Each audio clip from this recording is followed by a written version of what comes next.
Je lance le record. J'aime bien juste voir le truc qui compte les secondes et c'est parti. Ok, nickel. Eh ben, bonjour à tous. Salut Guilain. Merci de nous rejoindre aujourd'hui pour ce deuxième épisode du podcast Lever des fonds avec sa startup. Je suis ravi de te recevoir aujourd'hui, Guilain. Bonjour Arnaud, merci à toi de m'inviter dans ce podcast et c'est un grand plaisir de partager mon expérience. Trop cool. Avant qu'on commence à parler du sujet qui intéresse les viewers, ou sinon, je pense que je mettrai une balise sur YouTube et ils vont directement cliquer au sujet qui les intéresse. Moi, j'aimerais bien quand même que tu te présentes. Alors, on va pas le faire long la dernière fois. J'ai vu qu'on avait passé 7 minutes sur la présentation de la boîte. C'est pas le sujet qui nous intéresse, même si je suis sûr que ce que tu fais, c'est hyper intéressant. Est-ce que tu peux te présenter vraiment en une minute? Qu'est-ce que c'est ta boîte et qu'est-ce que vous faites? Notre mission chez Lium, c'est de sécuriser et décarboner les sites industriels. Et comment est-ce qu'on fait ça? On déploie ce qu'on appelle des ballons captifs. Donc, c'est des ballons dirigeables qui sont accrochés au sol avec un câble, avec des systèmes de caméras embarqués et de l'intelligence artificielle. Et cette IA, elle va venir détecter différentes choses comme des départs de feu, des fuites de gaz ou des intrusions sur un site industriel. Et donc, on déploie ça pour des gros clients comme Orano, GRT Gaz, ArcelorMittal. Ok, en fait, tu fais de la vidéosurveillance, mais sauf que tu mets des caméras dans des ballons très en hauteur pour pouvoir filmer des surfaces énormes. C'est exactement ça, ouais. Et en fait, Ok, on vient détecter automatiquement les anomalies pour éviter la surcharge d'informations que les agents de sécurité peuvent avoir. Et comme ok, ça, on limite les incidents et on limite les catastrophes, comme par exemple l'incendie de Lubrizol en 2019, pour ceux qui ont la référence à Rouen en France. ok. Donc en fait, ton système, dès qu'il a un doute, il dit j'ai tant de probabilité qu'il y ait quelque chose, il envoie l'information à l'agent et l'agent avec les images, il confirme si jamais il y a un souci ou pas, quoi. C'est exactement ça. Comme dans les films, les James Bond et trucs comme Ouais, ça, où tu sais, t'as tous les écrans là. Et bah, en fait, nous, on envoie une information sur l'un des écrans que quand on détecte quelque chose qui permet à l'agent de sécurité de ne pas être H24 à regarder tous ouais. ces écrans comme ça et avoir un torticolis au bout d'un moment. Et ça évite aussi à ton IA d'être fiable à 99,999 parce que c'est pas possible. Et il y a Ouais, toujours c'est un ça. humain qui valide et on Exactement. s'assure, quoi. Ok. Bah, tu sais, il y a des grands sujets en ce moment sur l'IA, sur savoir comment est-ce que on fait pour qu'elle soit 100% autonome, soit justement il y a toujours un humain. Et nous, on a plutôt cette vision comme ça de collaboration.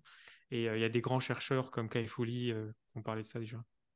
Moi, je suis juste d'accord. Je pense que ce serait bien de commencer par une étape de collaboration, que ça vraiment, ça nous aide à prendre des décisions plus vite et pas qu'on aille vers le remplacement direct. On prendra des vacances Mm. plus tard. Déjà qu'on collabore un peu. De toute façon, tu n'as pas le choix parce que c'est tellement complexe que tu es obligé de passer par cette étape en fait. Mm.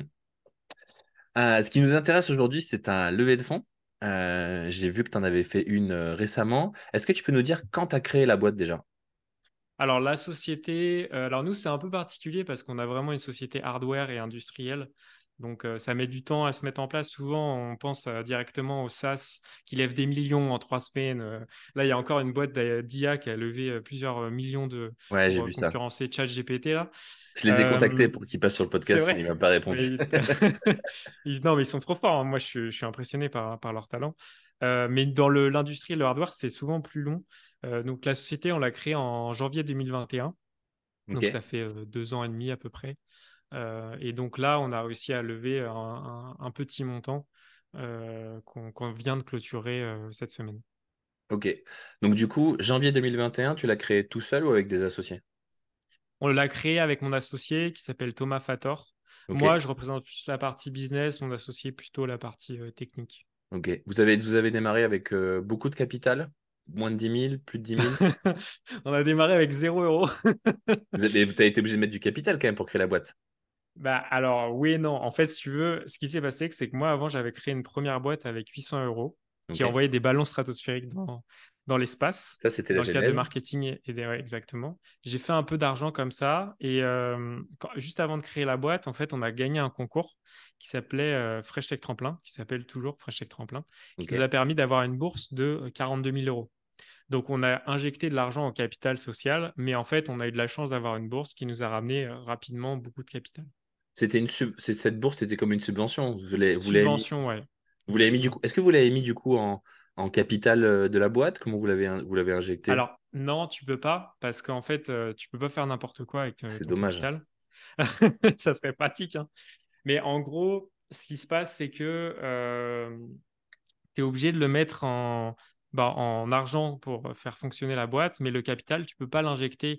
Enfin, l'argent, tu peux pas l'injecter dans du capital. Tu peux l'injecter que quand tu fais des bénéfices à la fin de l'année. C'est le Ok, seul moment où tu peux l'injecter en capital. Mais quand c'est une subvention, en général, tu peux pas faire ça. Ça ok. serait trop facile sinon.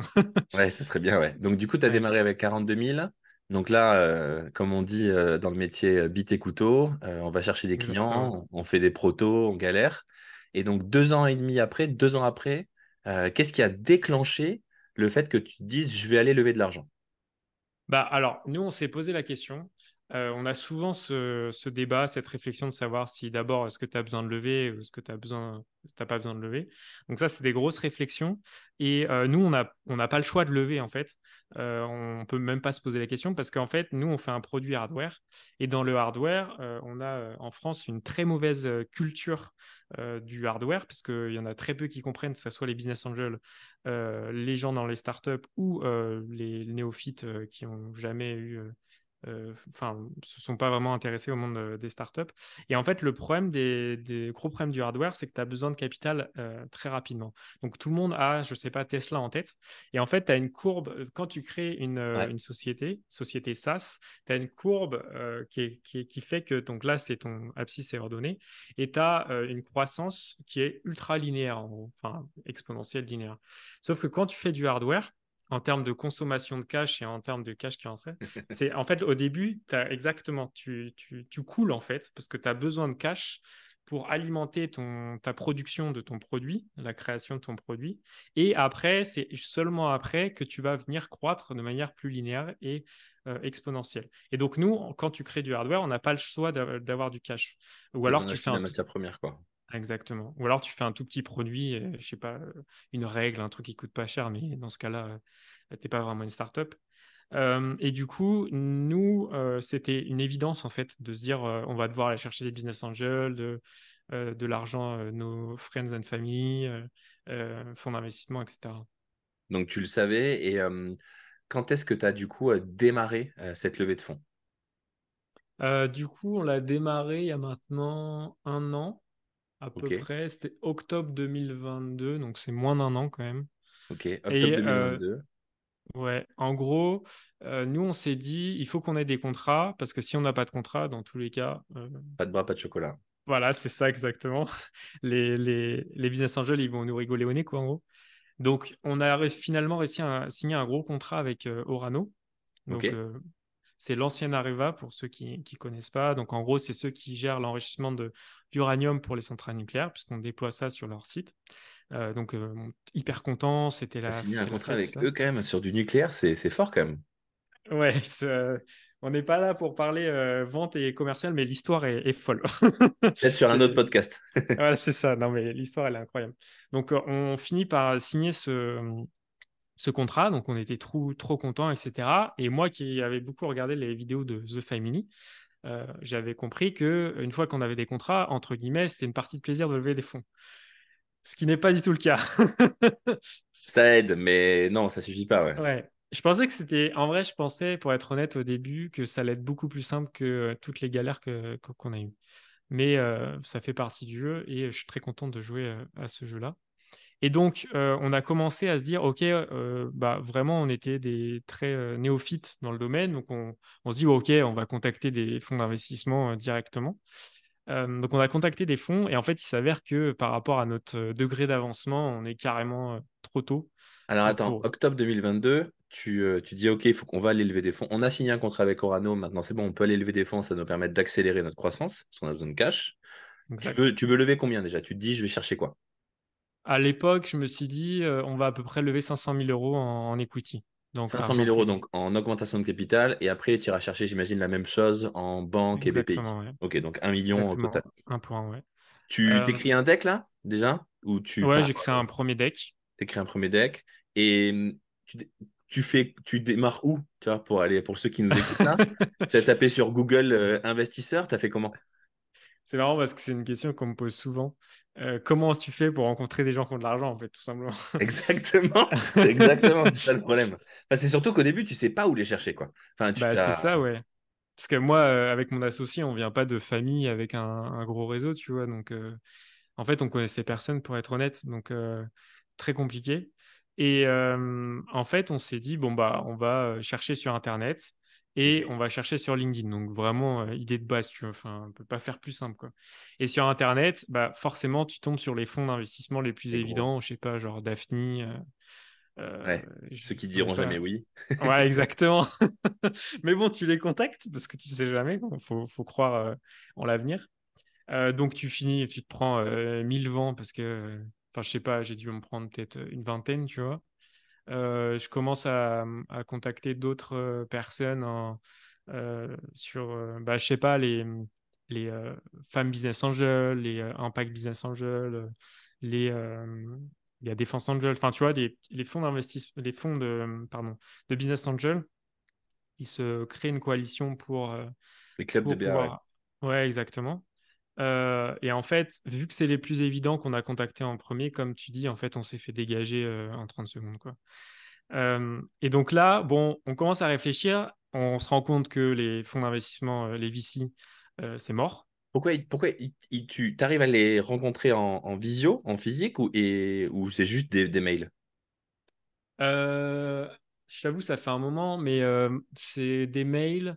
Il y en a certains que je rencontre en physique. Ça marche toujours mieux en physique qu'en Ouais, mail. Donc toujours, ça c'est un truc que j'ai appris, c'est beaucoup plus d'impact de les voir en physique que par mail. il faut bouger à Paris. Donc ouais, c'est ça exactement. Dès qu'il y a des événements, faut y aller. Il y a le salon Big par exemple, ils y étaient tous. J'y allais, etc. Donc je leur avais déjà envoyé le mail, soit ils te répondent pas, soit ils te répondent et ils te refusent. Et il faut quand même aller les voir en vrai pour voir qui on est, qui ils sont, etc. Et souvent, un truc que j'ai appris, c'est que il faut jamais prendre un non pour un non. En fait, il faut toujours forcer au maximum, même s'ils te disent En non, fait, jusqu'à temps qu'ils disent oui. c'est un vrai monde de forçats, en fait. Genre, les mecs, ils ont l'habitude qu'on les Exact. harcèle, donc il faut les harceler, quoi. Exactement, ouais. C'est exactement ça. Et je te raconterai une histoire après, mais qui est très significatif. Et, et du coup, ouais, donc voilà. Et au bout d'un moment, je me dis, OK, il faut vraiment que je contacte des business angels individuels ou des groupes, parce qu'en fait, les VC, ça marchera jamais, parce qu'on est trop early stage, et que comme je te le disais en introduction, en France, on a un énorme problème de culture hardware. Et Ouais, ils aiment pas personne ça. comprend, et ça me rend fou, parce que c'est pas parce que en fait on fait du hardware que on devrait être boycotté par les fonds d'investissement. Tout le monde parle de réindustrialisation de la France, de créer des produits hardware, etc. Sauf que, en fait, derrière, il n'y a personne. Donc moi, ça me rend malade et j'ai envie de tout casser.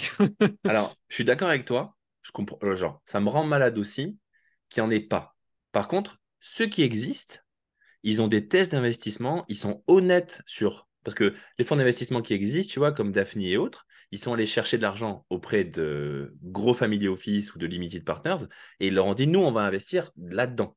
Ils ne Bien leur ont pas sûr. dit qu'ils allaient investir dans du hardware. Donc, quand eux, ils te disent non, pour moi, ils sont pas malhonnêtes parce qu'ils ont toujours dit que c'était ça leur thèse. Par contre, je suis d'accord avec toi, c'est dommage qu'on n'en ait pas assez aujourd'hui en France Ouais, qui 100%. sachent investir dans du hardware. Il y avait le Hardware Club, je crois, à une époque, mais sur Paris, mais je crois que ça existe même plus. Enfin, parce que mais aussi parce que enfin, tu parles de Tesla, on oublie que c'est pas créé l'année dernière, Tesla, tu vois. Donc, c'est des années et des années avant qu'il y ait un retour sur investissement, quoi. Et ça coûte énormément d'argent, beaucoup plus que le SaaS.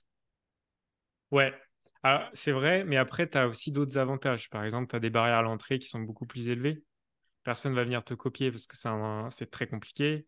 Bah, Hmm. ça résout des vrais problèmes. Je dis pas que les SaaS ne résolvent pas des vrais problèmes. J'ai beaucoup d'admiration pour les Guillaume Moubèche, etc. Mais il y a quand même un gap énorme entre créer une SaaS et du hardware, quoi. C'est pas les mêmes boîtes. C'est comme créer une boîte de service et créer une boîte qui vend des voitures et créer une boîte qui vend du logiciel. C'est pas les mêmes métiers. C'est pas les mêmes Ouais, types d'entreprises. 100%.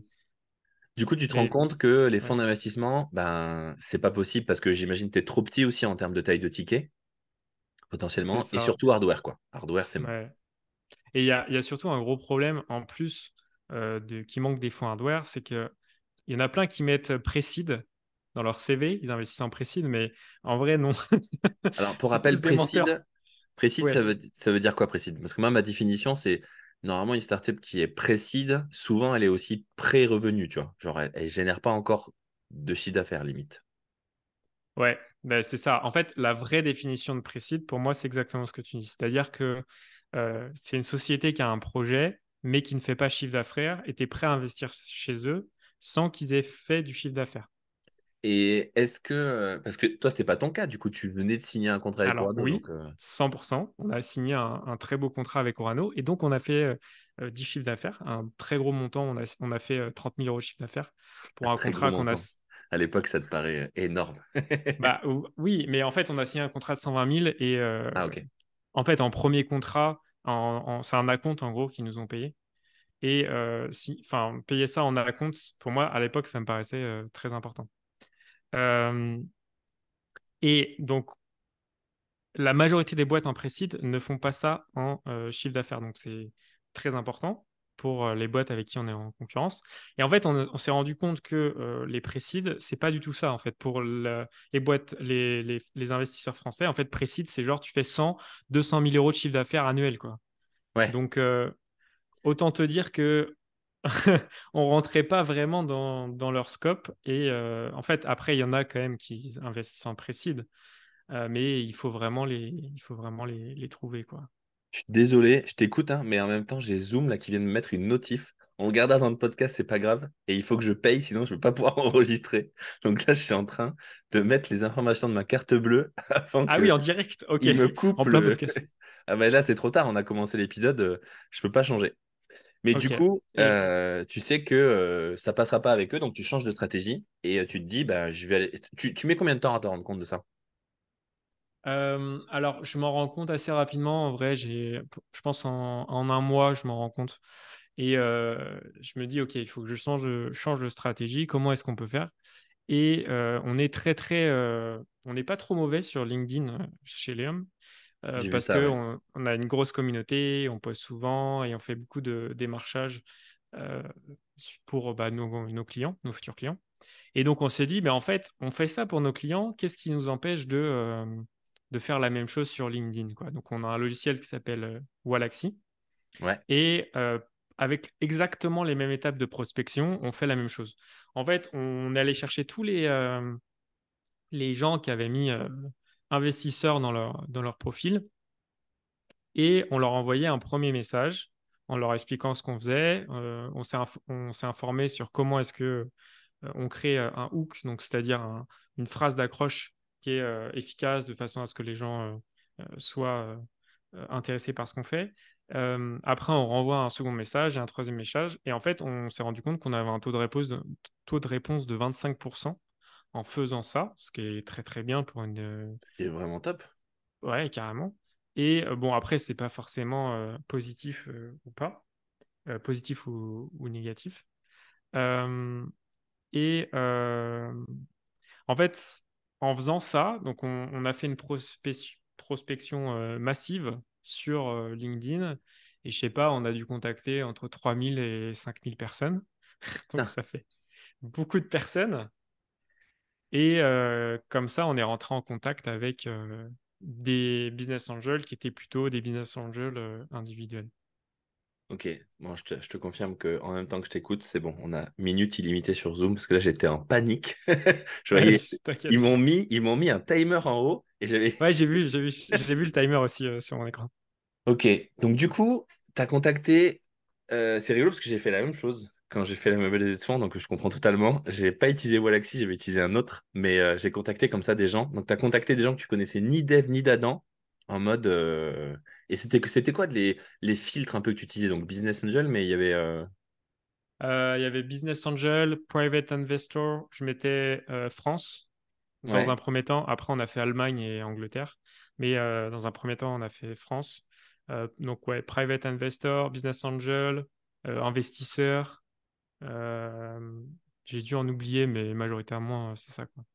Et du coup, Et ce qui est très chiant, c'est que tu as tous les investisseurs de Time for the Planet qui ah, se ça, mettent investisseurs. c'est Et du coup, insupportable, ça, ouais. tu tombes sur eux et c'est très chiant.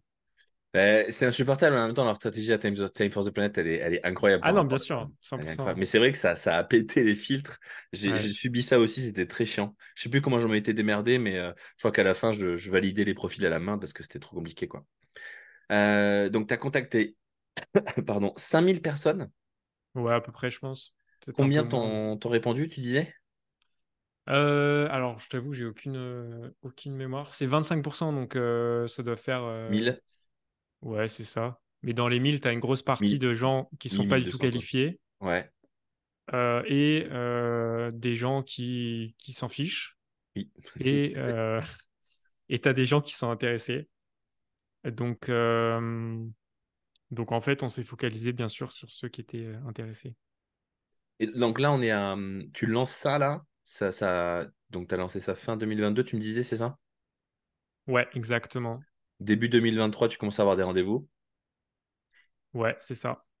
T'as Même toujours avant, hein, t'as toujours pour objectif décembre. de lever 500 ou t'as modifié ton objectif? Alors, j'ai descendu l'objectif. Ouais. Maintenant, on cherche à lever très exactement 380 000 euros en equity. Pourquoi? Qu'est-ce qui a fait ce changement? En fait, on cherchait à lever 400 000 euros. Ok. On a fait, comme je t'ai dit, une première levée de fonds de 70 000 euros. Ouais. Et en fait, il y en a un qui s'est désisté. Du coup, on fait une levée de fonds de 60 000 euros.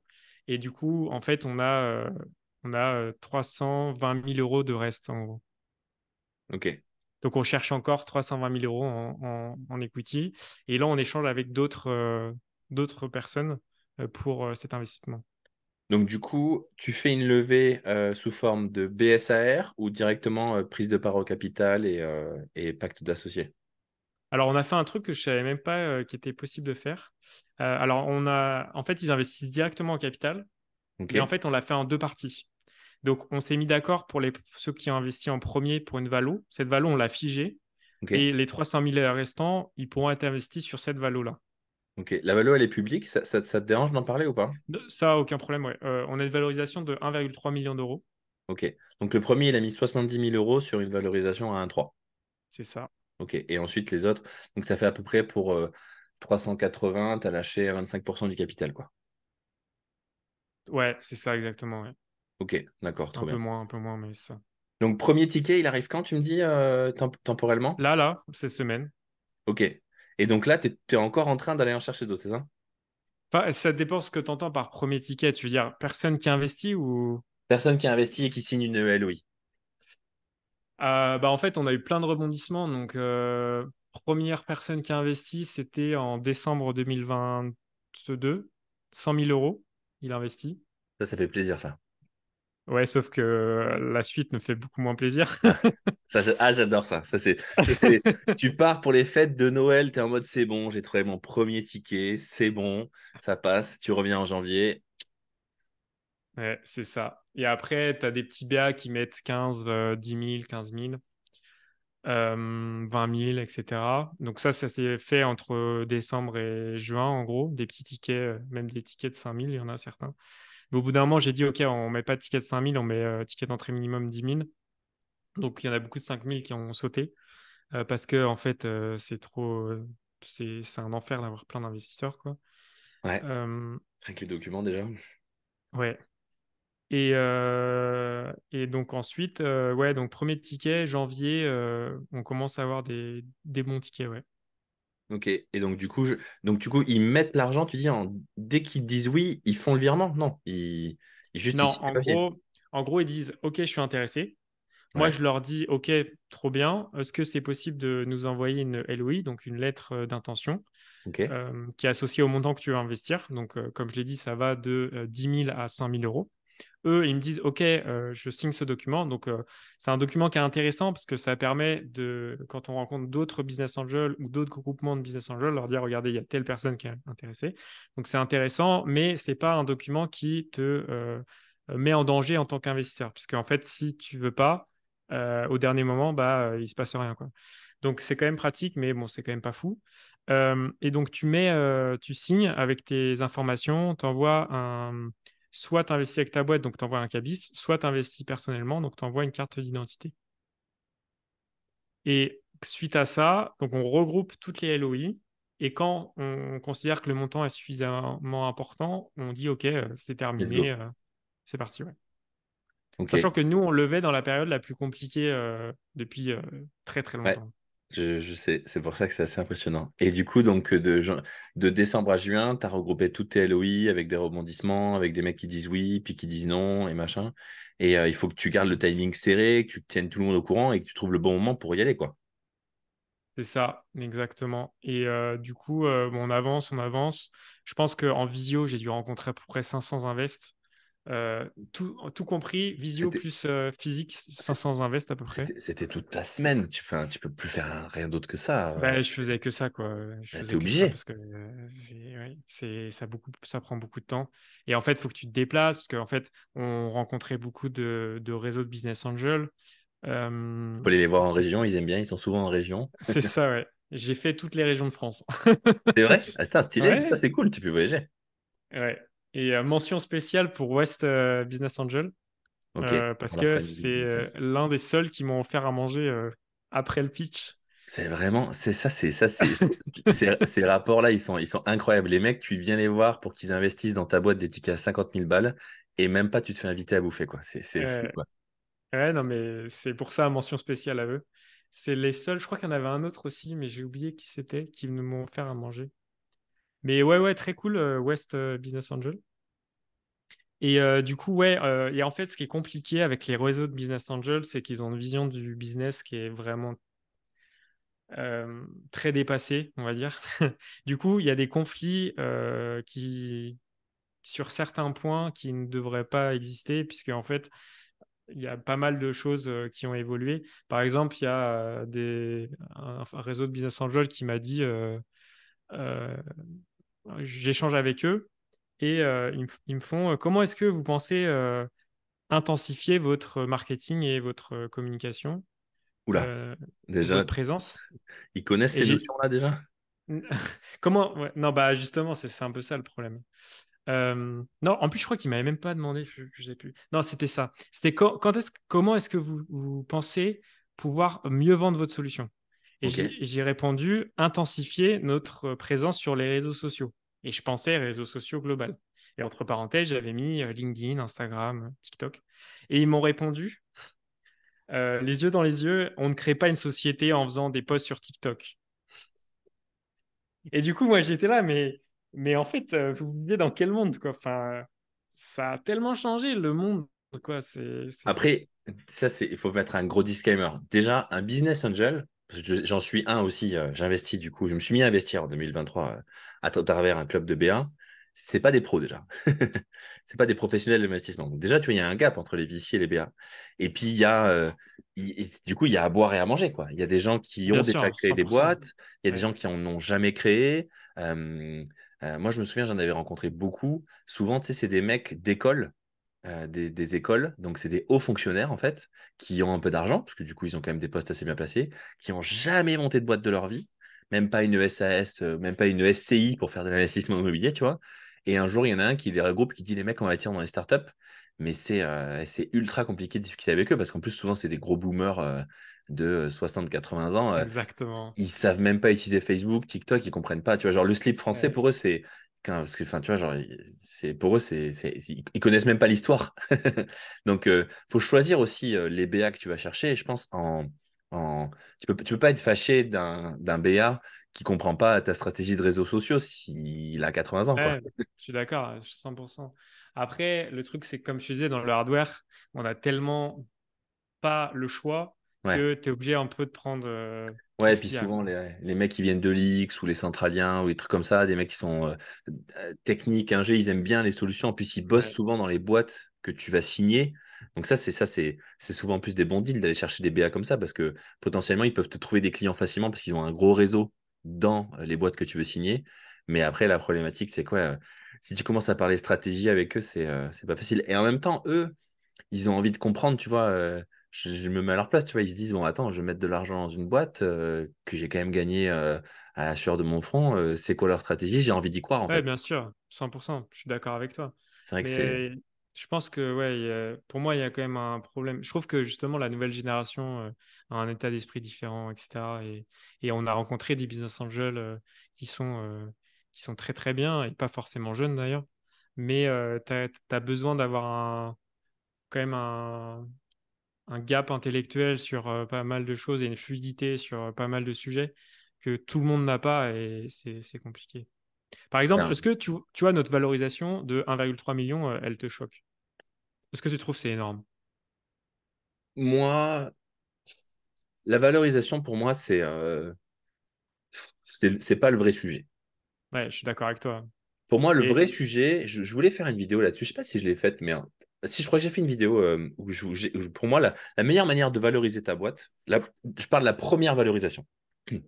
Parce que une fois que tu as valorisé ta boîte et que tu as fait ta première levée de fonds, les autres, elles sont quasiment préécrites. Tu n'as quasiment plus trop le choix. Mais la première, la vraie question, c'est combien tu veux lâcher de pourcentage de ta boîte. c'est Est-ce que ça, tu veux je suis d'accord lâcher avec toi. 10%? Est-ce que tu veux lâcher 20%, 30%? Au-dessus de 30%, ça fait beaucoup quand même sur une première levée.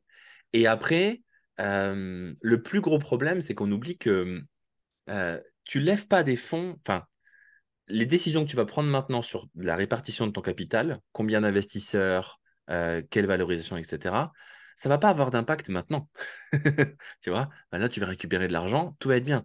Ça va avoir de l'impact sur ta série A, ta série B, etc., où tu te seras mis des malus quoi, qui vont te ralentir. Quoi.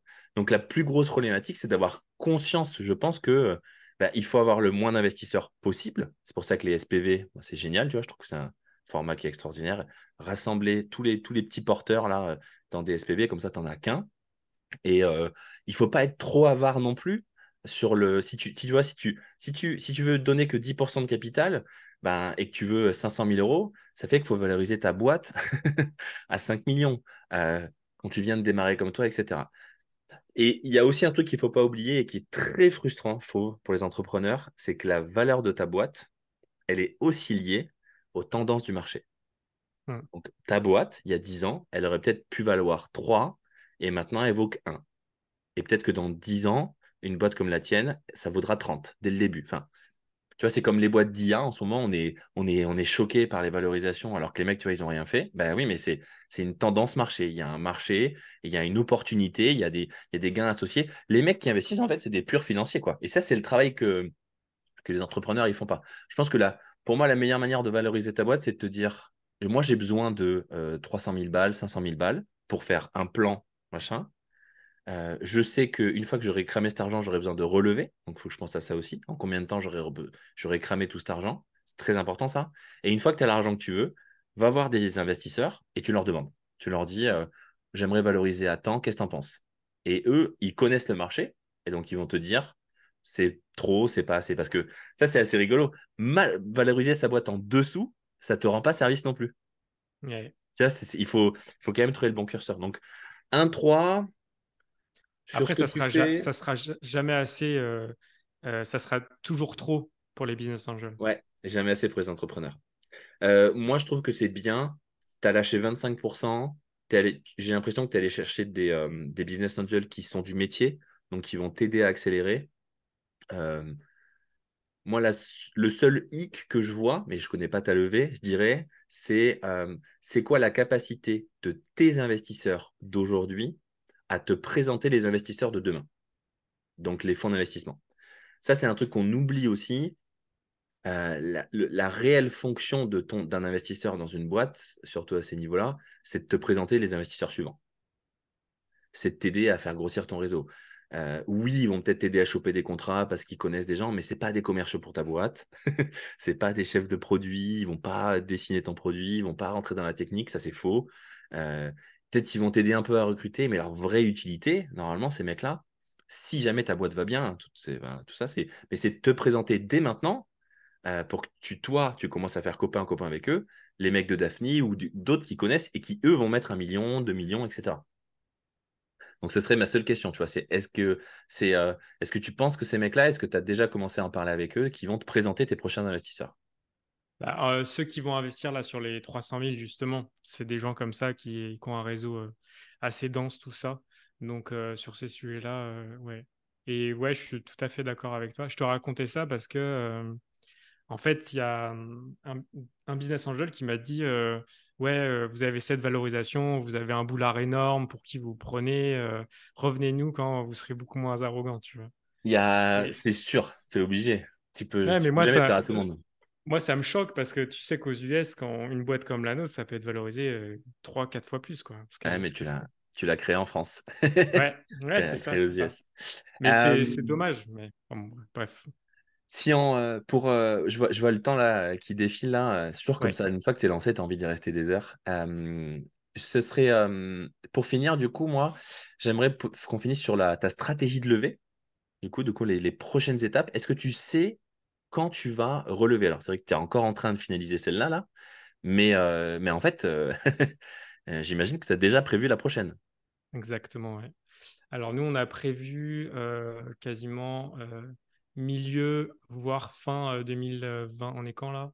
Les 23 là. 2023? 2025, du coup. Donc, tu vas attendre 2 ans. C'est ça, OK. exactement. Enfin, Dans deux 2 ans, ans, 1 an et demi, hein. ouais, c'est dans deux Ouais, un ans. peu plus. Dans Enfin, 2 ans, il faut que tu aies les sous sur ton compte ou dans 2 ans, tu démarres la levée. alors, en 2 ans, il faut que j'ai les sous sur mon compte. Ok, donc tu la démarres dans un an, vu que ça t'a déjà pris un an la précédente. Ouais, c'est ça, Ok, exact. trop Après, bien. avec un peu de chance, ça sera plus rapide. Et c'est quoi et donc, du coup, là maintenant, tu es conscient des milestones que tu dois atteindre au niveau business, au niveau technologique, peut-être pas forcément, mais c'est surtout, j'imagine, des milestones business, quoi. Ouais, c'est les trois financement, business et techno. Ok.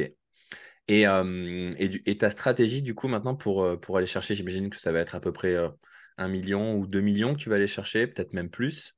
Est-ce que tu as commencé à réfléchir à une stratégie? Est-ce que tu sais comment tu vas t'y prendre maintenant? Au tour d'après, tu veux dire? Ouais, J'avoue que pas du tout. C'est une très bonne question.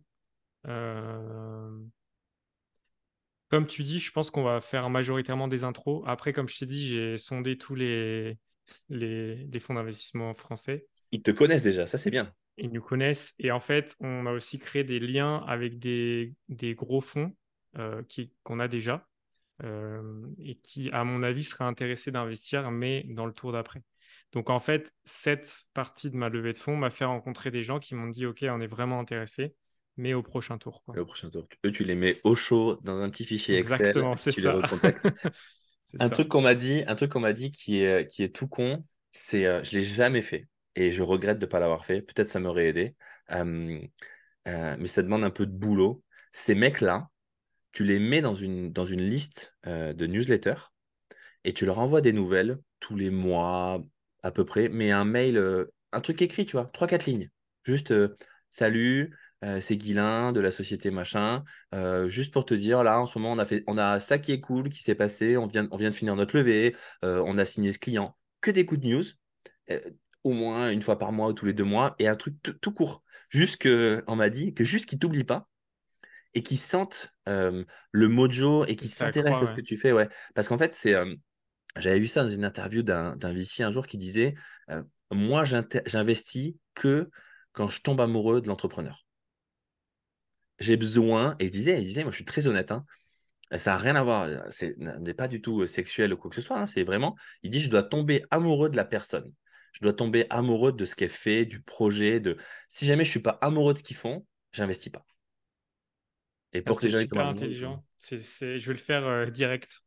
ben, Après le call, je vais le faire, je pense. fais-le. Et ce que je te propose, c'est que quand tu auras fini la deuxième, là, dans 2 ans, là, si jamais les podcasts ils existent toujours, tu viendras nous raconter du coup toutes les galères que tu as eues. Ça marche, bah, avec grand plaisir. J'ai plein d'histoires que j'ai pas pu raconter, mais tant pis. Trop short. Ben, si jamais les gens ils ont des questions, n'hésitez pas à les poser sur YouTube, sur LinkedIn, sur TikTok, sur toutes les plateformes où vous voyez ces épisodes ou ces shorts. Est-ce que tu as, toi, un conseil que tu aimerais donner à quelqu'un ton toi d'il y a un an, là, avant qu'il commence la levée et qui nous écoute? Ce serait quoi le conseil numéro un avant qu'il se lance dans sa levée? Ne jamais accepter le non comme un non. Ok, être un gros forceur, quoi. Ouais, exactement. C'est pas très tendance, mais Non, mais dans c'est notre cas, je comprends. que dans le business, hein. Que Que dans le dans le business. business. OK. Que auprès des VC.